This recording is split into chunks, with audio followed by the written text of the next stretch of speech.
Hi అండి, నమస్తే. Welcome back to our channel Ganasri recipes. ఈరోజు అయితే నేను ఒక మంచి హెల్దీ ఆకుకూరతోటి మీ ముందుకు వచ్చేసాను. ఆల్రెడీ ఒకసారి ఈ కూర అయితే చేసి చూపించాను మన రెసిపీలో, ఎప్పుడో ఉంది. ఇలా వంకాయ టమాటాలతో వేసుకుని ఆకుకూర చేసుకుంటే చాలా బాగుంటుంది. అందులోనూ ఇది నార్త్ ఇండియాలోనే ఎక్కువ దొరుకుతుంది. దీన్ని తీవ్ర బాజీ అంటారు, తీవ్ర ఆకుకూర అనమాట. దీని పేరు తీవ్ర అనమాట అండి. అయితే మన ఆంధ్ర వాళ్ళు ఎక్కడైనా నార్త్ ఇండియాలో ఉన్నప్పుడు ఈ ఆకుకూరలు ఎవరైనా చూసారంటే ఏంటో అనుకుంటారు. అందుకే ఇది చూసి తప్పకుండా మీరు ట్రై చేస్తారని చెప్పి వీడియో చూపిస్తున్నాను. చూడడానికి ఇది కొంచెం గడ్డి పరకల్లా ఉంది, చూసారు కదా, కానీ ఇది చాలా టేస్ట్ ఉంటుందండి. హెల్త్ చాలా మంచిది.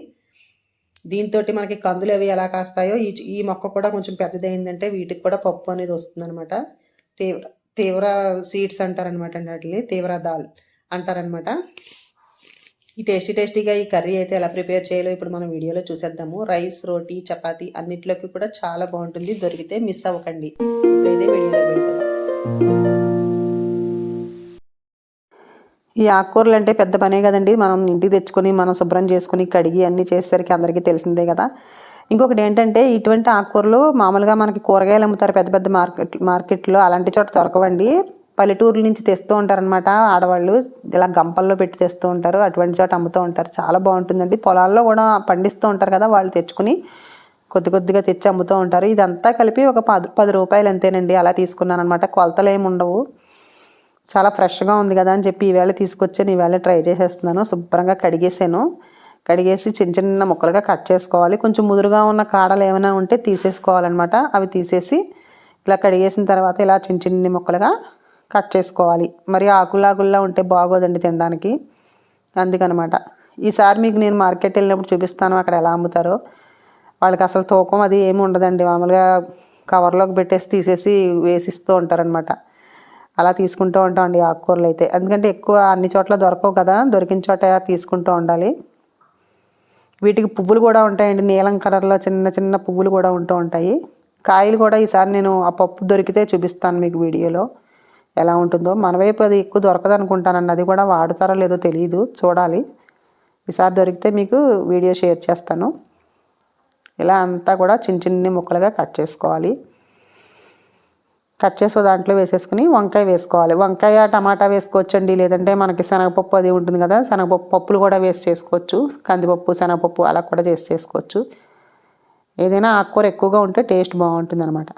ఇలా వంకాయని ముక్కలు చేసేసాను. కుక్కర్లో వేసేస్తున్నాను. కొంతమంది వేయించి చేస్తారు, కొంతమంది ఇలా కుక్కర్లో ఉడికించి చేస్తారు. నాకైతే ఇదే టేస్ట్ నచ్చింది. ఇలా ఉడికించి చేస్తేనే బాగుంది, అందుకే ఇలా చేస్తున్నాను. ఇందులో వేసేసి మొత్తం ఆకుకూర అంతా వేసేసాను కదా, వంకాయలు కూడా వేసేసాను. ఒక 2 స్పూన్ల వరకు కందిపప్పు ఒకసారి కడిగేసి వేసేస్తున్నాను. శనగపప్పు కూడా వేసుకోవచ్చండి. అలాగే ఒక 4-5 పచ్చిమిర్చి కూడా వేసేసి, ఒక టమాటా కూడా చిన్న చిన్న ముక్కలుగా కట్ చేశాను. ఇంకొక టమాటా తర్వాత మనం పోపు వేసుకునేటప్పుడు వేసుకోవచ్చు. ఇప్పుడు కొంచెం సరిపడా వాటర్, అంటే ఎక్కువ వేసేసుకోకూడదు, మళ్ళీ మనం వాటర్ వడపోయక్కర్లేదు. సరిపడినంత వేసేసి కొంచెం ఉప్పు, పసుపు వేసి, కొంచెం కొత్తిమీర కూడా వేసి మూత పెట్టేసి ఒక 5-6 విజిల్స్ వచ్చే వరకు మెత్తగా ఉడికించేసుకోవాలి. ఎక్కువ విజిల్స్ రావాలన్నమాట, అప్పుడే బాగుంటుంది టేస్ట్ అనేది. ఒక 5-6 విజిల్స్ స్టవ్లో ఉపలంలో పెట్టుకుంటే ఉడుకుతూ ఉంటుంది.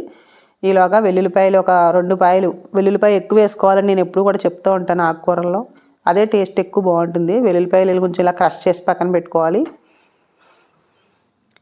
ఇప్పుడైతే ఇది బాగా చల్లారిపోయింది, ప్రెషర్ అంతా పోయింది కదా, తీసి చూస్తున్నాను. చూసారు కదా, ఇంకో బాగా మెత్తగా ఉడికిపోయింది. ఇలా నేను గరిటెతో ఎనిపేస్తున్నాను. పప్పు గుత్తుంటే దాంతో కూడా మనం మ్యాష్ చేసుకోవచ్చు. నా దగ్గర అయితే అటువంటి ఏమీ లేవు, అందుకే ఇలా గరిటెతోటి మ్యాష్ చేసేస్తున్నాను. ఇక్కడైతే చాలా రకాల ఆకుకూరలు దొరుకుతూ ఉంటాయండి. మన వైపు ఎక్కువ దొరకవు, అవి నేను చూడలేదు కూడా, అందుకే నేను మిస్ అవ్వనమాట. ఇక్కడ అన్నీ దొరుకుతాయి కదా, అది దేనికి మంచిది ఏంటి అని అడిగి మరీ నేను చేస్తూ ఉంటాను. తినచ్చా లేదా అని కూడా అడుగుతాను. అడిగి తీసుకుని, మాకు ఇల్లుగల వాళ్ళు అది ఉంటారు కదా, అందరినీ అడుగుతానమాట. మాకు ఇంట్లో పనిచేసే అమ్మాయి కూడా పనిచేసే ఆవిడ కూడా చెప్తుందనమాట అండి. అడిగితే ఎలా చేస్తారు ఏంటని అడిగి చేస్తాను. గమ్ముని అన్నీ కొత్తవి చూసి ప్రిపేర్ చేసాను. ఇప్పుడు స్టవ్ మీద కడాయి పెట్టి కొంచెం ఆయిల్ వేసేసి, ఆవాలు, జీలకర్ర, ఎండుమిర్చి, ఇంక మీద పప్పులు ఏమి వేసుకోక్కర్లేదు. వెల్లుల్లిపాయ కూడా వేసేసి కొంచెం ఫ్రై చేసుకున్న తర్వాత ఇంగు వేసాను.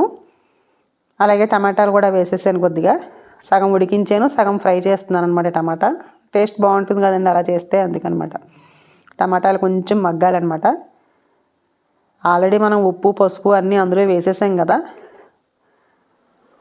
అవసరం లేదనమాట. ఇప్పుడు ఇందులోకి ఆకుకూర అంతా ఉడికింది కదా, అలా వేసేసుకోవచ్చు. తోటకూర పప్పు, గోంగూర పప్పు అవి ఎలా ఉంటాయి మనం చేసుకుంటాం కదా, అలాగే ఉంటుంది. కానీ పులుపు ఉండదు అనమాట అండి. ఇది కమ్మగా ఉంటుంది.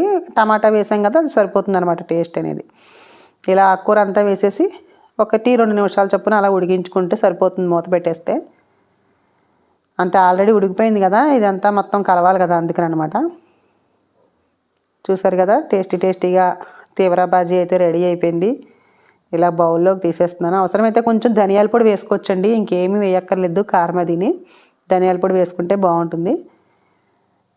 రోటీ, చపాతీ, రైస్లోకి కూడా బాగుందండి. మేము రైస్లోనూ తిన్నాము, రోటీ చపాతీల్లోకి తిన్నాను అనమాట. టేస్ట్ అనేది నెక్స్ట్ లెవెల్లో ఉందండి, చాలా బాగుంది. తప్పకుండా ట్రై చేయండి దొరికితే మాత్రం. నార్త్లో ఉండే వాళ్ళు ఎవరికైనా సరే ఈ వీడియో షేర్ చేయండి. మీకు తెలిసిన వాళ్ళు ఎవరైనా ఉంటే లైక్ చేయండి. అలాగే ఫస్ట్ టైం నా ఛానల్ చూస్తే గణశ్రీ రెసిపీస్ ఛానల్ సబ్స్క్రైబ్ చేసుకోండి. మరొక వీడియోతోటి మళ్ళీ కలుద్దాం. Thank you for watching.